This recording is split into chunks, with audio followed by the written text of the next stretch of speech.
Hello बच्चों, आज हम एक्सरसाइज 1.3 की क्वेश्चन नंबर 8 से शुरू करते हैं।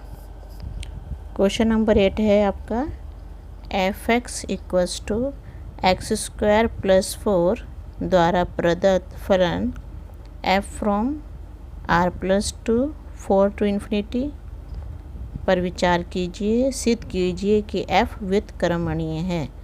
व्युत्क्रमणीय के लिए हम फलन को एकाकी और आच्छादक प्रूव करेंगे। तो ये देखिए क्वेश्चन, ये इम्पोर्टेंट क्वेश्चन है आपका। f from r+2 4 to infinity, 4 से लेकर इन्फिनिटी इंटरवल है। f(x) दिया हुआ है x² + 4, जहाँ x belongs to r+।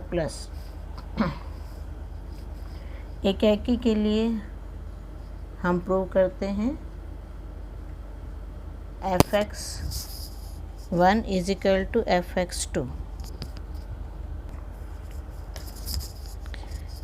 f(x1) = f(x2) लेके चलते हैं और प्रूव करेंगे x1 = x2। f(x1) x1 का स्क्वायर + 4, f(x2) x2 का स्क्वायर + 4 हमें दे रखा है। f(x) = x² + 4।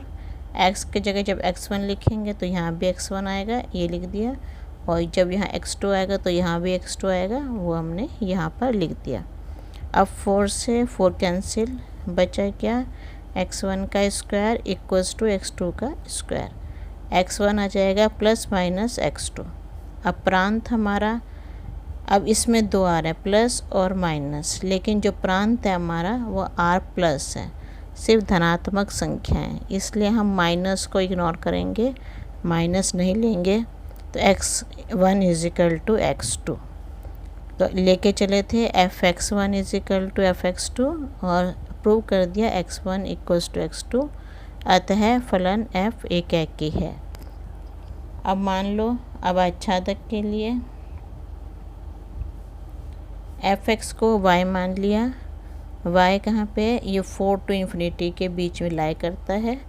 y belongs to 4 to infinity। अब y f(x) हमारा x² + 4 भी है, f(x) y भी है, ये हमने माना है। तो y को x² + 4 के इक्वल लिख देंगे। 4 इधर गया, y - 4 = x² या x² = y - 4। अब x स्क्वायर हटाएंगे तो x = ± y - 4 अंडर रूट में। अब ये प्लस और माइनस दो हैं, फिर से जो प्रांत है हमारा r+ है, x जो है वो r+ में लाई करते हैं, मतलब 0 से बड़ा है, इसलिए इसमें माइनस का छोड़ देंगे, सिर्फ प्लस का लेंगे और यहाँ पे इसका रीज़न लिख देंगे कि x = y - 4। यही हमारा gy भी होता है। अतः f आच्छादी है, क्योंकि प्रत्येक y के लिए एक पूर्व प्रतिबिंब x होगा। एकाकी और आच्छादी होने के कारण f व्युत्क्रमणीय होगा। f इन्वर्स y, यहाँ पे f(x) जो है वो y के इक्वल है, तो इससे x को यहीं छोड़ दो, x जो है ये f इन्वर्स y के इक्वल हो जाएगा। अब व्युत्क्रमणीय की परिभाषा के अनुसार GOF ये भी I के इक्वल आना चाहिए, FOG ये भी I के इक्वल आना चाहिए। अब करते हैं इसको। GOF(x) = G ऑपरेशन, ऑपरेशन की जगह हम ब्रैकेट लगा देंगे। G ब्रैकेट f(x) की जगह x² + 4 लिखेंगे। और ये g के साथ ये हमने gy लिया है अंडर रूट y - 4, तो y की जगह यहाँ पे y है और -4 है, तो x² + 4 की जगह x² + 4 -4 लिख देंगे। सिर्फ y को इससे रिप्लेस कर देना है हमने। y से y कैंसिल हो गया, 4 से 4 कैंसिल हो गया, x² अंडर रूट में एक्स स्क्वायर हटेगा, अंडर रूट स्क्वायर से अंडर रूट हट जाता है, एक्स आ गया। और ये आई आर प्लस, आइडेंटिटी है आर प्लस की। अब F o g Y, F operation जी वाई, एफ ब्रैकेट में कर दिए जी वाई को, जी वाई की जगह अंडर रूट वाई माइनस 4, और एफ एक्स का ऊपर देखा है कि एक्स स्क्वायर प्लस 4 है, तो इसको y under root y minus 4 को स्क्वायर प्लस 4, स्क्वायर से अंडर रूट हट जाएगा, वाई माइनस 4, 4 से 4 कैंसिल, वाई आ गया। तो आइडेंटिटी होगी 4 इन्फिनिटी की। तो अब g o f x is equal to f o g y, i के इक्वल हैं, मतलब एफ इनवर्स जी के इक्वल हो गया, f inverse y is equal to under root y minus 4, और ये आंसर है। इम्पोर्टेंट क्वेश्चन है ये। नेक्स्ट क्वेश्चन है question number 9, most important question है, ये क्वेश्चन बोर्ड में आया हुआ है आपको। तो ये देखो, f x is equal to 9x का स्क्वायर प्लस 6x माइनस 5 द्वारा प्रदत्त f from R plus to minus 5 infinity. इसको विचार कीजिए, इस पर सिद्ध कीजिए कि एफ व्युत्क्रमणीय है, और आंसर हमें दिया हुआ है, ये हमें प्रूव करना है, एफ इनवर्स वाई की वैल्यू को प्रूव करना है। तो शुरू करते हैं। एफ एक्स हो गया 9x का square plus 6x minus 5, minus 5 की जगह हम 1 माइनस 6 लिखेंगे।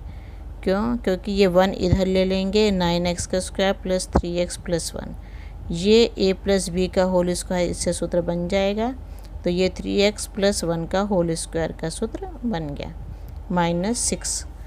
अब एकाकी के लिए हम शो करेंगे f x 1 is equal to f x 2 लेके चलेंगे। यहाँ पे 3x1 प्लस 1 का होल स्क्वायर माइनस 6 और 3x2 प्लस 1 का होल स्क्वायर माइनस 6, क्योंकि ये एफ एक्स है, एक्स की जगह x1 लिखेंगे तो 3x1 प्लस 1 का होल स्क्वायर माइनस 6, एक्स की जगह x2 लिखेंगे तो 3x2 प्लस 1 का होल स्क्वायर माइनस 6, 6 से 6 कैंसिल हो गया, 3x1 प्लस 1 का whole square is equal to 3x2 plus 1, 1 से 1 कैंसिल हो गया, 3x1 plus is equal to 3x2, यहाँ 1 से 1 कैंसिल हो गया, 3 से 3 कैंसिल हो गया, x1 is equal to x2, ये आ गया। स्क्वायर से स्क्वायर हट गया है, क्योंकि ये प्लस माइनस में आता है, लेकिन x r प्लस में है, इसलिए माइनस वाली इसको हम कर देंगे, अमान्य हो जाएगा। स्क्वायर से स्क्वायर ऐसे हट जाएगा, 3x1 प्लस 1 और 3x2 प्लस 1। अब यहाँ पे आ गया x1 is equal to x2, लेके चले थे f x1 is equal to F x2, आ गया x1 is equal to x2, अतः f एकाकी है। अब माना f x is equal to y इसे बिलोंग कर रहा है -5 टू इन्फिनिटी में, y is equal to 3x plus 1 का होल स्क्वायर माइनस 6, 6 को इधर ले आएंगे, y plus 6 is equal to 3x plus 1 का होल स्क्वायर, स्क्वायर हटाएंगे, under root y plus 6 3x plus 1, या फिर इसको ये लिख लेंगे हम 3x plus 1 is equal to under y plus 6, 1 इधर आ जाएगा, 3x is equal to under root y plus 6 minus 1, और x की वैल्यू आ गई under root y plus 6 under root minus 1/3। अतः अब y को हम यहाँ जो कुछ मर्जी वैल्यू दें, हमें x की वैल्यू मिल जाएगी। सॉल्व करेंगे इसको, -1 करेंगे तो वैल्यू मिल जाएगी। अतः y बिलोंग्स टू, लेकिन y जो को हम -5 से इन्फिनिटी तक वैल्यू दे सकते हैं। अगर हम -6 देंगे तो यहाँ पे 0 बन जाएगा, ये -1/3 आ जाएगा, और x की वैल्यू जबकि प्लस में, हमारी x r प्लस में है, अतः हम -5 से इन्फिनिटी तक की वैल्यू हम दे सकते हैं। अतः प्रत्येक y belongs to -5 to infinity के लिए x belongs to r plus होगा, कोई ना कोई r एग्जिस्ट होगा। एग्जिस्ट होगा, उसका अस्तित्व होगा, जो y की प्री इमेज पूर्व प्रतिबिंब होगा, जो y का पूर्व प्रतिबिंब होगा। अतः f आच्छादी है। एकाकी और आच्छादी होने के कारण f व्युत्क्रमणीय है। f inverse y is equal to under root y plus 6 minus 1/3। अब इसको हम ऐसे भी दिखा सकते हैं, सेकेंड मेथड, कि व्युत्क्रमणीय की परिभाषा के अनुसार GOF is equal to FOG। तो G operation FX is equal to G, FX की वैल्यू रख देंगे 3x प्लस 1 का होल स्क्वायर माइनस 6। अब ये G के साथ है तो इसमें वैल्यू रखो 3x प्लस 1 का होल स्क्वायर माइनस 6, तो ये आ गया, और प्लस 6 ये अंडर रूट के अंदर ही आएगा, प्लस 6 माइनस 1/3। अब ये 6 से 6 कैंसिल हो गया, 3x प्लस 1 का होल स्क्वायर ये बचा माइनस 1/3, स्क्वायर से अंडर रूट कैंसिल हो जाएगा, 3x प्लस 1 माइनस 1/3, 1 से 1 कैंसिल कर दो, 3x बचा, अब 3 से 3 कैंसिल हो जाएगा, बच गया x और ये i है, आइडेंटिटी हो गई। अब आए f operation GY is equal to, अब इसको सॉल्व करते हैं हम, f ब्रैकेट में under root y plus 6 minus 1/3, ये GY की वैल्यू थी। अब इसके हम fx, ये पूरे x मान लिया हमने, तो 3 under root y plus 6 minus 1/3, ये 3 से 3 कैंसिल होगा, प्लस 1 का होल स्क्वायर, ये यहाँ पे यहाँ से यहाँ तक का स्क्वायर होगा, तो 3 under root y plus 6 minus 1/3 plus 1, इस पूरे का होल स्क्वायर माइनस 6। अब इस 3 से ये 3 कैंसिल हो गया, अब बचा under root y plus 6 minus 1 plus 1, under root y plus 6 minus 1 plus 1, अब ये 1 से 1 कैंसिल हुआ, अब आया अंडर रूट y प्लस 6 का whole square minus 6, under root से स्क्वायर कैंसिल हो गया, बचा y प्लस 6 माइनस 6, 6 से 6 कैंसिल हो गया, बचा y, और ये आइडेंटिटी के इक्वल होता है। अतः फलनों के व्युत्क्रम की परिभाषा के अनुसार f व्युत्क्रमणीय है। f operation GX is equal to G operation F is equal to I के इक्वल हो गया। f inverse G is equal to G f inverse y under root y plus 6 minus 1/3। ये आपका आंसर, ये prove करना था हमें, hence proved. अब नेक्स्ट 10वां क्वेश्चन, f मान लीजिए f from x to y एक व्युत्क्रमणीय फलन है। ये हमें दिया हुआ है कि f from x to y, ये दिया है हमें, एक व्युत्क्रमणीय फलन है। सिद्ध कीजिए f का प्रतिलोम अद्वितीय यूनिक है। तो जब f एक व्युत्क्रमणीय फलन है, ये दिया हुआ है, व्युत्क्रमणीय है तो एकाकी और आच्छादक भी होगा, इसलिए f एकाकी तथा आच्छादक है। अब इसमें दिया हुआ है अद्वितीय, अद्वितीय मतलब सिर्फ एक ही उसका प्रतिलोम होगा। हम मान लेते हैं इसकी 2 प्रतिलोम हैं, माना f के 2 प्रतिलोम g1 तथा g2 हैं। अब y बिलोंग्स टू y के लिए f operation g1y i y के equal, f operation g2y i y के इक्वल, क्योंकि इसमें f operation g1y i identity के इक्वल होता है। एक बार हमने g1 ले लिया, एक बार हमने g2 ले लिया। दिए गए फलन के लिए i y अद्वितीय है, i y एक ही होगा दोनों का। अब जब ये एक है तो ये दोनों, जब राइट हैंड साइड इक्वल हैं तो लेफ़्ट हैंड साइड भी इसके इक्वल होंगे। F operation G1y is equal to F operation G2y, operation हटा के ब्रैकेट लगा दिया। अब हमें ये पता है क्योंकि ये फलन एकाकी व्युत्क्रमणीय है तो एकाकी भी है। अब हमने क्या इसमें F operation G1y is equal to F operation G2y, operation हटाया ब्रैकेट लगाया हमने एफ ब्रैकेट G1y और एफ ब्रैकेट G2y। अब जब ये एकाकी है तो उसमें क्या होता है कि F x1 is equal to F x2 gives x1 is equal to x2 implies x1 is equal to x2। तो इसका मतलब जब F x1 is equal to F x2, ये x1 ये x2, इसका मतलब G1y और G2y भी इक्वल होंगे। अब y से y कैंसिल हो गया तो G1 is equal to G2। अतः f का प्रतिलोम अद्वितीय है। जो हम दो प्रतिलोम लेके चले थे G1 और G2, ये दो नहीं है, यहाँ पे हमने ये दिखा दिया ये एक ही है। अतः f का प्रतिलोम अद्वितीय है। 11th क्वेश्चन है f from 1 to 3 to ABC। और कैसे है ये कि f1 की इमेज a बन रही है, f2 की इमेज b बन रही है, f3 की इमेज ये c बन रही है।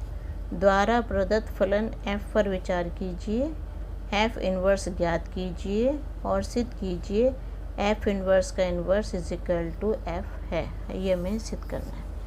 करते हैं इसके क्वेश्चन को हम। f1 2 3 टू ABC इस प्रकार दिए हैं कि f1 is equal to a, f2 is equal to b और f3 is equal to c। क्योंकि फलन f एकाकी और आच्छादक है अतः f व्युत्क्रमणीय होगा। एकाकी क्यों है कि f1 a के इक्वल है, यहाँ में दे रखा है f1 a के, एक की एक इमेज बन रही है। अब जैसे यहाँ पे हम इमेज बनाएं 1 2 3 A B C, 1 की A बनेगी, 2 की B बनेगी, 3 की C बनेगी और ये f है। तो इससे हमने देख लिया कि एकाकी और आच्छादक है। f1 की इमेज a है, f2 की इमेज b है, f3 की इमेज c है। अब हम इम्प्लाइज ये f को इधर ले आएँ, यहाँ पे 1 को छोड़ दें तो 1 is equal to F inverse a। यहाँ से f को इधर ले आओ, 2 को यहीं छोड़ दो, 2 is equal to F inverse b। यहाँ से f को इधर ले आओ, एफ इन्वर्स बन जाएगा 3 is equal to F inverse c। या फिर हम इसको ऐसे भी लिख सकते हैं F inverse a is equal to 1, F inverse b is equal to 2 और F inverse c is equal to 3। इसको हमने पलटा के लिख लिया है। फलन एफ इन्वर्स भी एकाकी और आच्छादक है। क्यों? ए की एफ इन्वर्स इमेज 1 बन रही है, बी की एफ इन्वर्स इमेज 2 बन रही है, सी की एफ इन्वर्स इमेज 3 बन रही है। तो तीनों की अलग अलग इमेज बन रही है और 3 ही है, दोनों साइड 3 3 है, इधर भी 3 है, इधर भी 3 है। तो ये एफ इन्वर्स भी एकाकी और आच्छादक है, अतः एफ इन्वर्स व्युत्क्रमणीय होगा। अब F inverse A is equal to 1। अब फिर से एफ इन्वर्स को इधर ले आओ, ए छोड़ दो यहाँ पे, a is equal to F inverse का इन्वर्स 1। थोड़ा सा 1 को इधर लिख देते हैं। एफ इन्वर्स का inverse is equal to 1, F inverse का inverse 1 is equal to a. ये हम इसको ऐसे भी लिख सकते हैं। अब F inverse b is equal to 1, F inverse को इधर ले आओ, b is equal to F inverse का इन्वर्स 1, या इसको इधर ले जाओ, एफ इन्वर्स का inverse 1 is equal to B. F inverse C is equal to 3, 3 is equal to, ये इधर ले आओ, एफ इन्वर्स का इन्वर्स सी। तो एफ इन्वर्स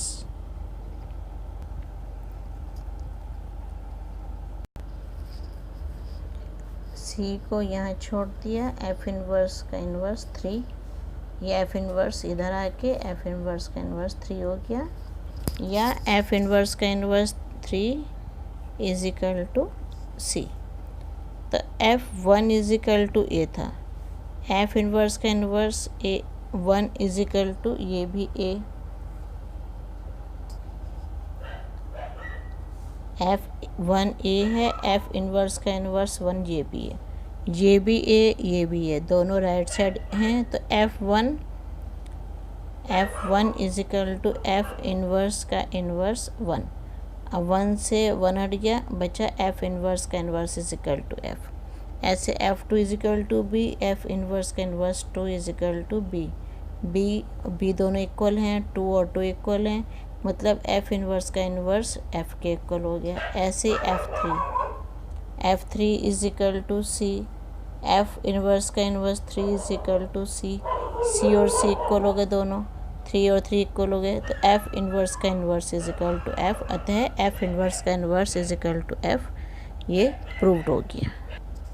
अब क्वेश्चन नंबर 12, मान लीजिए कि F inverse F from X to Y एक व्युत्क्रमणीय फलन है, तो सिद्ध कीजिए F इन्वर्स का प्रतिलोम F है, अर्थात F इन्वर्स का inverse is equal to F है। तो F हमने माना एक व्युत्क्रमणीय फलन है, माना एक फलन G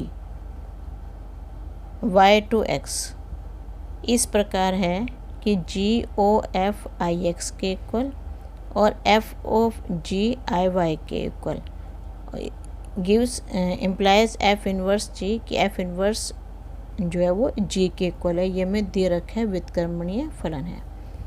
G O F I X F operation G I Y के इक्वल।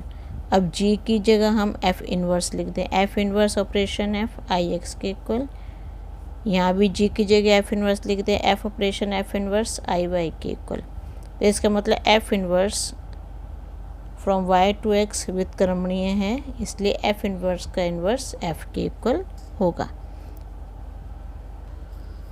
ये question number 13, F from R to R Fx is equal to 3 minus X की क्यूब की होल पावर 1/3 द्वारा प्रदत्त है। F ऑपरेशन Fx बराबर है A B C D 4 option दिए हुए हैं, किसके बराबर है, इसको सॉल्व करते हैं।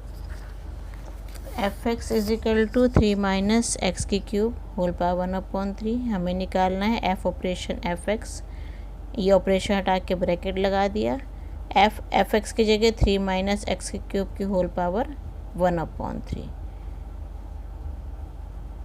अब इसको ओपन फिर से करेंगे, ये पूरा, अब इसको 1 नंबर मान लिया, तो 3 माइनस ये पूरा इकट्ठा लिखा जाएगा, 3 माइनस एक्स की क्यूब की 1/3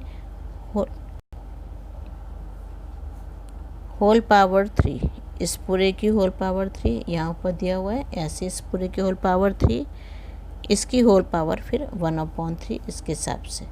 अब 3 माइनस ये, इसको इधर गुणा कर देंगे, 3 इंटू 1/3, ये दोनों कैंसिल हो जाएंगे, 3 से ये 3 कैंसिल हो गया, ये यहाँ वाला बाहर वाला बच गया, 3 माइनस एक्स की क्यूब की होल पावर 1/3। इस 3 से ये 3 कैंसिल हो गया, ये 3 से ये 3 और माइनस माइनस प्लस एक्स की क्यूब की होल पावर 1/3। इस 3 से ये 3 कैंसिल हो गया, तो बच गया हमारा x और C पार्ट हमारा इसमें आंसर आ गया। क्वेश्चन नंबर 14, मान लीजिए Fx इक्वल्स टू 4x/3x + 4 द्वारा परिभाषित एक फलन F from R -4/3 to R है। F का प्रतिलोम अर्थात प्रतिचित्र मैप G परिसर F फ्रॉम R -4/3 निम्नलिखित में से किसके द्वारा प्राप्त होगा।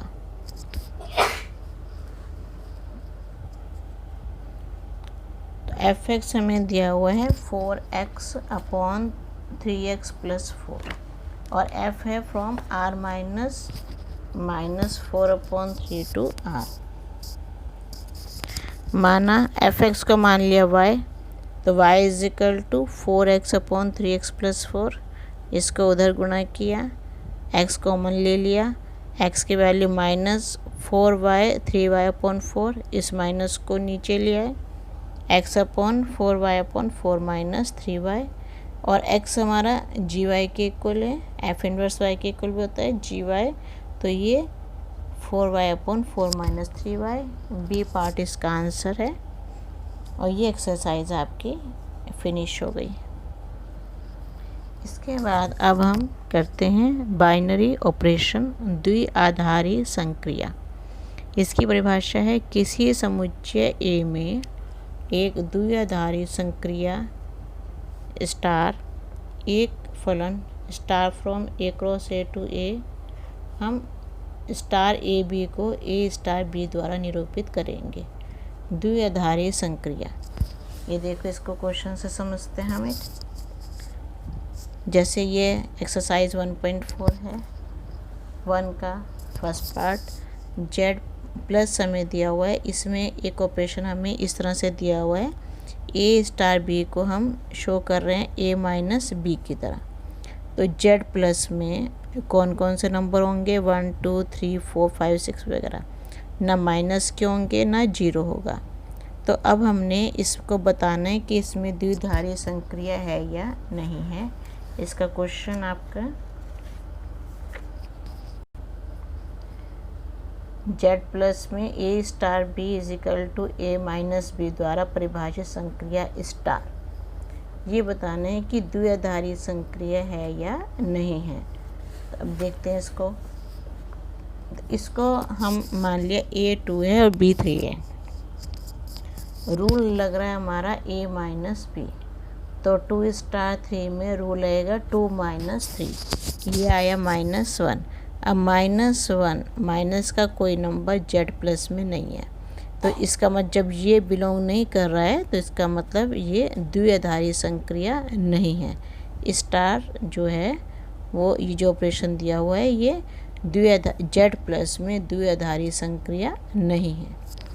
इससे अगला देखते हैं, जेड प्लस में ए star B equal to A b द्वारा परिभाषित संक्रिया स्टार। अब इसको बताना ये द्विआधारी है या नहीं है। जेड प्लस में ए star B equal to A b. अब जेड प्लस में इन्हीं में से हम नंबर लेंगे कोई से दो। यदि ए और बी जेड प्लस में है तो उन दोनों का गुणा करके भी इसे, जैसे मान लो 2 और 3 ले लिया, 2 3 = 6, वो भी जेड प्लस में होगा। 4 5 = 20, ये भी जेड प्लस में। तो अगर ए और बी दोनों जेड प्लस में हैं तो ए बी भी जेड प्लस में होगा, that is A B belongs to Z plus. अतः स्टार जेड प्लस में द्विआधारी संक्रिया है। इससे अगला है, आर में संक्रिया star A star B equal to A B का स्क्वायर द्वारा परिभाषित, ये बताना है। आर में संक्रिया A star B equal to A B का स्क्वायर। आर में सभी नंबर होते हैं, परिमेय संख्या अपरिमेय संख्या पूर्णांक सब होते हैं। तो कोई भी ए और बी हमने मान लिया आर में है तो ए बी का स्क्वायर भी आर में बिलोंग करेगा। आर रियल नंबर मतलब वास्तविक संख्याएं, आर इसमें वास्तविक संख्याएं हैं। अतः संक्रिया स्टार आर में द्विआधारी संक्रिया है। अगला है, जेड प्लस में संक्रिया star A star B modulus A minus b द्वारा परिभाषित। जेड प्लस में है, ये मॉडुलस में है। मॉडुलस में कोई भी नंबर प्लस में आता है, कोई भी नंबर होगा वो प्लस में उसका आंसर आएगा। अगर ए और बी दोनों जेड प्लस में हैं तो ए माइनस बी मॉडुलस वाली धनात्मक संख्या होगी। धनात्मक संख्या जेड प्लस को ही बिलोंग करेगी। अतः स्टार जेड प्लस में द्विआधारी संक्रिया है। नेक्स्ट है, जेड प्लस में संक्रिया ए स्टार बी ए द्वारा परिभाषित। तो जेड प्लस में ए और बी हम दोनों जेड प्लस में ले रहे हैं, ए स्टार बी ए में। अब ए भी जेड प्लस में बिलोंग, यहाँ हमने लिख ही लिया है कि ए जेड प्लस में है। अब ए स्टार बी का आंसर भी ए में आ रहा है तो ये भी जेड प्लस में बिलोंग करेगा, और जो आंसर है उससे हम बिलोंग कर जाए जो हमें दिया हुआ है ग्रुप। अतः स्टार जेड प्लस में द्विआधारी संक्रिया है। इसके बाद नेक्स्ट है कि द्विआधारी संक्रिया दी हुई है तो ये बताना है कि वो क्रम विनिमय है या नहीं है, साचर्य है या नहीं है। फर्स्ट में है, जेड हमें दिया हुआ है A star B is equal to A minus B के इक्वल। अब जेड में 1 और 2 हमने दो संख्याएं ली, 1 और 1 स्टार 2 1 माइनस 2 माइनस 1 के इक्वल आ जाएगा। 2 स्टार 1 लेंगे। जैसे क्रम विनिमय में तुमने पढ़ा हुआ है कि क्रम विनिमय में क्या होता है, A star B is equal to B star A के इक्वल होता है। तो यहाँ पे ए स्टार बी लिया, ए स्टार बी, तो ये ए माइनस बी हो गया, ये -1 के इक्वल हो गया। अब बी स्टार ए लेंगे तो बी को 2 माना है, ए को 1 माना है, तो 2 स्टार 1 2 माइनस 1 1 के इक्वल। क्रम विनिमय के लिए ये दोनों इक्वल होने चाहिए। यहाँ पे ये दोनों इक्वल नहीं है तो हम यहाँ लिखेंगे 1 star 2 is not equal to 2 star 1, अतः स्टार क्रम विनिमय नहीं है। अब साहचर्य के लिए रूल है, साहचर्य के लिए रूल है कि ए स्टार बी एक ब्रैकेट में star C is equal to A star B एक ब्रैकेट में स्टार सी। यहाँ पे A star B star C, एक बार ए और बी एक ब्रैकेट में होनी चाहिए, एक बार बी और सी एक ब्रैकेट में होने चाहिए। तो अब ये देखते हैं कि ये स्टार जो है साहचर्य रूल का पालन कर रहा है कि नहीं। ए इज इक्वल टू 1 लिया, बी 2 लिया, सी 3 लिया। तो पहले ए बी सी लेना है, ए और बी को एक ब्रैकेट में, सी को अलग। तो 1 स्टार 2 स्टार 3, 1 और 2 के बीच में 1 माइनस 2 का रूल, -1 स्टार 3, इन दोनों के बीच में -1 -3 -4 आ गया। अब 1 स्टार 2 स्टार 3, इसमें पहले इस ब्रैकेट में रूल लगाएंगे, 2 -3 -1 आ गया। 1 स्टार -1 1 माइनस -1, ये 2 के इक्वल हो गया। अब -4 और 2 इक्वल नहीं है तो इसका मतलब 1 star 2 star 3 is not equal to 1 star 2 star 3, अतः स्टार साहचर्य नहीं है। ना तो स्टार क्रम विनिमय में है, ना ही स्टार ये वाला साहचर्य है इस रूल के हिसाब से कि A star B is equal to A minus B. दूसरा पार्ट है क्यू में देखना है कि A star B is equal to A B plus 1।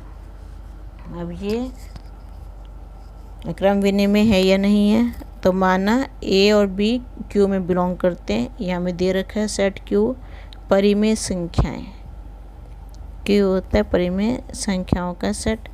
अब A star B A B plus 1 के इक्वल है, B star A B A plus 1 के इक्वल है। बी ए को हम ए बी भी लिख सकते हैं, ये क्रम विनिमय होता है मल्टीप्लाई का रूल इसमें। तो ए बी प्लस 1, अब ये दोनों इक्वल हो गए, ए बी प्लस 1 और A B plus 1, A B plus 1 और ए बी प्लस 1 दोनों इक्वल हैं। तो इसका मतलब ए स्टार बी और बी स्टार ए इक्वल हो जाएंगे, अतः स्टार क्रम विनिमय है। अब इसका सेकंड पार्ट साहचर्य करते हैं। ए बी सी 3 क्यू में बिलोंग कर रहे हैं, तो A star B star C, A B को एक उसमें लिंक ब्रैकेट में, ए बी प्लस 1 सी अलग हो गया। अब इन दो करते हैं, A B plus 1 into C plus 1। अब सी को अंदर मल्टीप्लाई कर दो, A B C plus C plus 1। अब दूसरा इधर देख, A B star C right hand side वाला, A star B C plus 1, A B C plus 1 plus 1। अब इसको ओपन करेंगे, A B C plus A plus 1। ये दोनों ए बी सी तो इसके इक्वल है, ए 1 भी इसके इक्वल है, बट सी और ए इक्वल नहीं है, इसलिए दोनों इक्वल नहीं होंगे, ए स्टार बी प्लस सी और ए स्टार बी प्लस सी। इसका मतलब इसमें स्टार साहचर्य नहीं है। थर्ड पार्ट है क्यू में ए star B is equal to A B plus 1, ये रूल है। बताना है इसमें क्रम विनिमय है या नहीं है, साहचर्य है या नहीं है। तो मान लिया ए और बी क्यू को बिलोंग करते हैं। A star B is equal to A B upon 2 और बी स्टार ए होता है B A upon 2। B A को उल्टा करके ए बी लिख देंगे। अब यहाँ भी ए बी अपॉन 2, यहाँ भी ए बी अपॉन 2, ये दोनों इक्वल हैं, इसका मतलब ये दोनों भी इक्वल हो जाएंगे। A star B is equal to B star A, अतः स्टार क्रम विनिमय है। अब बी पार्ट करते हैं इसका। A star B star C, ये हो जाएगा A B upon two star C. ये इसके बाद फिर से रूल लगाएंगे, A B upon two into C whole में 2, तो ए बी सी ये 2 और 2 गुणा हो जाएंगे अपॉन 4, तो ए बी सी अपॉन 4 हो जाएगा। अब इसको करते हैं A star B star C, A star B C upon 2, ये हो जाएगा A into B C upon 2 whole 2, A B C ऊपर से गुना और ये 2 से 2 मल्टीप्लाई होके 4। अब ये दोनों बराबर हो गए, तो इसका मतलब A star B star C is equal to A star B star C, star साहचर्य है। फोर्थ पार्ट, जेड प्लस में ए star B is equal to 2 की पावर ए बी, ए और बी माना कोई जेड प्लस में बिलोंग करते हैं। ए स्टार बी हो जाएगा 2 की पावर ए बी और बी स्टार ए होगा 2 की पावर बी ए। इसको हम 2 की पावर ए बी भी लिख सकते हैं क्योंकि ए बी आपस में कम्यूटेटिव हैं, क्रम विनिमय हैं। अब ये दोनों इक्वल हो गए राइट साइड वाले, इसका मतलब A star B is equal to B star A, अतः स्टार क्रम विनिमय है। बी इसका हो गया A star B star C, इसको लिख देंगे 2 की power A B star C. अब ये हो गया 2 की power 2 A B into C, 2 की पावर, अब इसको ये हो गया 2 की पावर 2 ए बी इंटू सी। अब यहाँ ए स्टार बी स्टार सी, ए इंटू 2 की पावर बी सी, 2 की पावर ए 2 की पावर बी सी। तो यहाँ पे पावर में ए बी आ रहा है, यहाँ पावर में बी सी आ रहा है, तो इसका मतलब ये इक्वल नहीं है, अतः स्टार साहचर्य नहीं है। फिफ्थ पार्ट है, जेड प्लस में ए स्टार बी ए की power B, A B Z plus को बिलोंग कर रहे हैं। ए स्टार बी ए की power B, B star A B की पावर ए, ये दोनों इक्वल नहीं होते, तो A star B is not equal to B star A, अतः स्टार क्रम विनिमय नहीं है। इसको उदाहरण से समझना है, तो मान लिया 1 और 2 जेड प्लस में बिलोंग कर रहे हैं। 1 स्टार 2 1 की पावर 2, 1 स्क्वायर 1 के इक्वल होता है। 2 स्टार 1 2 की पावर 1, ये 2 के इक्वल होता है। 1 और 2 इक्वल नहीं होते, इसलिए ए स्टार बी और बी स्टार ए इक्वल नहीं होंगे, स्टार क्रम विनिमय नहीं है। बी पार्ट है, A star B star C A की power B star C A की पावर बी की पावर सी, तो ये हो गया ए की पावर बी सी।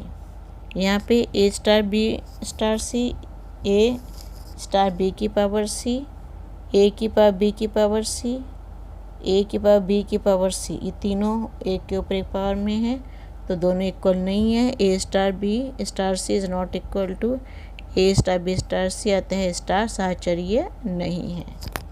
6 पार्ट में इसका लास्ट पार्ट है, आर माइनस 1, ये हमें ग्रुप दिया हुआ है क्योंकि हमें ए स्टार बी में ऑपरेशन दिया है ए अपॉन बी प्लस 1। -1 अगर यहाँ पे -1 इसलिए नहीं लिया क्योंकि अगर यहाँ -1 रख देते हैं बी की वैल्यू, तो यह नीचे 0 बन जाएगा और वो अपरिभाषित हो जाएगा। तो ए बी आर -1 में है। A B star A upon B plus 1, B star A B upon A plus 1, ये दोनों इक्वल नहीं होते, इसलिए A star B is not equal to B star A, अतः स्टार क्रम विनिमय नहीं है। अब सेकंड पार्ट साहचर्य का, A star B star C A upon B plus 1 star C A upon B plus 1 upon C plus 1, तो ये आ जाएगा सॉल्व करके A upon B plus 1 C plus 1। दूसरा है A star B star C A star B upon C plus 1, solve करेंगे A upon B upon C plus 1 LCM ले लेंगे, तो ए इंटू ये ऊपर चला जाएगा एलसीएम लेके, A into C plus 1 B plus C plus 1, ये दोनों इक्वल नहीं है, अतः स्टार साहचर्य नहीं है। ये आपके एक्सरसाइज 1.4 के 2 क्वेश्चंस हो गए हैं। इसके आगे के हम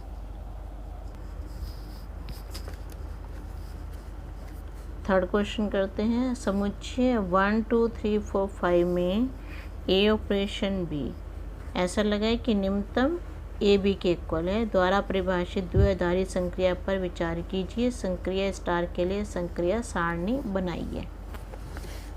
तो ये देखो 1 2 3 4 5 हमने लिया। ए स्टार बी के बीच में रूल लगा है निम्नतम, जो ए और बी में छोटा है वो लेना है। निम्नतम जो ए और बी में छोटा है वो लेना है। इसकी सारणी बनाते हैं हम। ये है, यहाँ पे ऑपरेशन लगाया हमने, ये ऑपरेशन यहाँ लगा हुआ है। 1 2 3 4 5 1 2 3 4 5। अब ये देखो 1 और 1 में 1 छोटा है, 1 1 तो बराबर है, 1 लिख दिया। 1 और 2 में 1 छोटा है, यहाँ लिख दिया। 1 और 3 में 1 छोटा है, यहाँ लिख दिया। 1 और 4 में 1 छोटा है, यहाँ लिख दिया। 1 5 में 1 छोटा है, यहाँ लिख दिया।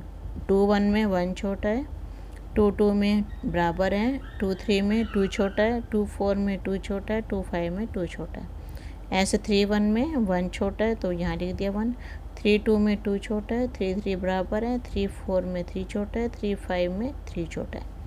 4 और 1 में 1 छोटा है, यहाँ लिख दिया। 4 2 में 2 छोटा है, यहाँ लिख दिया।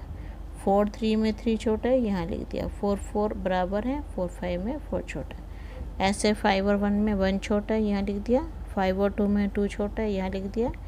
5 3 में 3 छोटा है, यहाँ लिख दिया। 5 4 में 4 छोटा है, यहाँ लिख दिया। 5 5 बराबर है।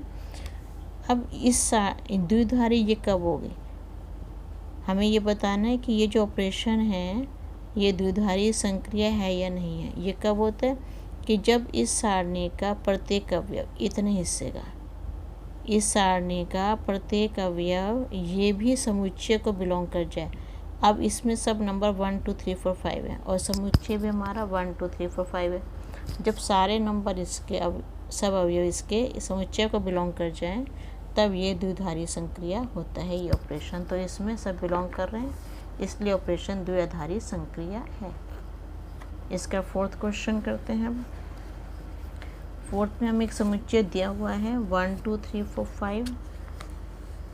इसमें ये सारणी में दी हुई है 2 ऑपरेशन 3 ऑपरेशन 4 और 2 ऑपरेशन 3 4। अब देखो 2 3, यहाँ पे 2 3 ऑपरेशन, ये 2 और 3, ये है 1 आपका यहाँ से, या 2 3 यहाँ से देखोगे यहाँ से 1 आता है। तो 2 3 की वैल्यू 1 और 1 को 4 से करो, 1 को 4 से करना 1 आंसर आता है। तो 2 3 को हम करेंगे 1 आ रहा है, 1 को 4 से करा 4 आता है, 1 को 4 से करा 1 आएगा। अब फिर से 2 ऑपरेशन 3 ऑपरेशन 4, तो यहाँ 3 का 4 से करो, 3 का 4 से करो, 3 के सामने देखो 4 के नीचे देखो ये 1 आ गया। तो 3 4 का 1 हो गया। तो 2 ऑपरेशन 1, 2 का ऑपरेशन 1 से, 2 का 1 से, 2 के सामने 1 के नीचे 1 आ गया। तो ये हो गया 1। अब हमें बताना है सेकंड कि क्या स्टार क्रम विनिमय है। अब ए और बी 1 2 3 4 5 मिल रहे हैं। 3 और 5 में 3 और 4 को देख, कोई भी 2 नंबर ले लो, मैंने 3 और 4 लिए हैं। 3 4 को करके देखो, 3 और 4, ये इसके 3 के सामने 4 के नीचे ये 1 आ गया, ये आ गया 1। और 4 और 3 को देखो, 4 के सामने 3 के नीचे ये भी 1 है। तो दोनों में 3 ऑपरेशन 4 भी 1 आता है, 4 ऑपरेशन 3 भी 1 आता है। तो इसका मतलब A star B is equal to B star A, ये क्रम विनिमय है, स्टार क्रम विनिमय है। अगला है 2 ऑपरेशन 3 ऑपरेशन 4 ऑपरेशन 5। तो देखो 2 ऑपरेशन 3 ये आ गया 1 हमारा, यहाँ लिख दिया 1 हमने। 2 ऑपरेशन 3 में 1 लिख दिया। 4 ऑपरेशन 5, 4 ऑपरेशन 5 ये भी 1 है। तो 4 ऑपरेशन 5 ये भी 1 है। तो 1 ऑपरेशन 1 ये 1 आ जाएगा, 1 ऑपरेशन 1 आ जाएगा। अगला क्वेश्चन है 5th। मान लीजिए समुच्चय 1 2 3 4 में एक द्विआधारी संक्रिया स्टार डैश ए स्टार डैश बी किससे परिभाषित हो रही है, ए तथा बी का एचसीएफ। ए स्टार डैश बी ए तथा बी का एचसीएफ है। इसमें नंबर 1 2 3 4 5 है, 1 2 3 4 5 1 2 3 4 5। 1 का 1 से एचसीएफ 1 आएगा, 1 का 2 से एचसीएफ 1 आएगा। तो ऐसे सारे एचसीएफ आप निकाल लेना और ये देखना है कि द्विधारी है या नहीं है। तो इसका प्रत्येक अवयव समुच्चय में बिलोंग करना चाहिए, वो कर रहा है, इसलिए ये द्विधारी संक्रिया है। और ये बताना है कि क्या संक्रिया डैश स्टार डैश प्रश्न 4 में परिभाषित संक्रिया के समान है। तो प्रश्न 4 में, ये प्रश्न 4 की आप संक्रिया देखोगे और ये देखोगे SCF वाली, ये SCF वाली है, तो ये दोनों समान हैं, तो लिख देंगे हाँ दोनों समान हैं। अब इसका क्वेश्चन नंबर 6, मान लीजिए n में एक द्विआधारी संक्रिया star A star B, A तथा B का LCM इससे परिभाषित है। ये इम्पोर्टेंट क्वेश्चन है। तो 5 स्टार 7, 5 तथा 7 का LCM, A स्टार B में A तथा B का LCM ये परिभाषित है स्टार को। तो 5 स्टार 7, 5 तथा 7 का LCM ये 35, 20 स्टार 16, 20 तथा 16 का LCM ये हो गया 80। ये हो गया इसका आंसर, ये इसका आंसर आ गया। सेकंड पार्ट में A स्टार B, A तथा B का LCM ये बताना है क्रम विनिमय है क्या नहीं है। तो इसको उल्टा करके भी लिख सकते हैं BA का LCM, तो B स्टार A के इक्वल हो जाएगा। तो इसका मतलब A स्टार B और B स्टार A दोनों इक्वल हो जाएंगे। और तीसरा पार्ट साहचर्य बताना है या नहीं है। तो A star B star C, A star B होता है AB का LCM, स्टार C लग गया तो ABC का भी LCM। ऐसे A star B star C, A star BC का LCM, तो ABC का LCM ये दोनों भी इक्वल हो गए। तो A star B star C, A star B star C के इक्वल हो गया, अतः संक्रिया साहचर्य है। अब इसमें n में, n है प्राकृत संख्याएं, इसमें बताना है तत्समक अवयव कौन सा है।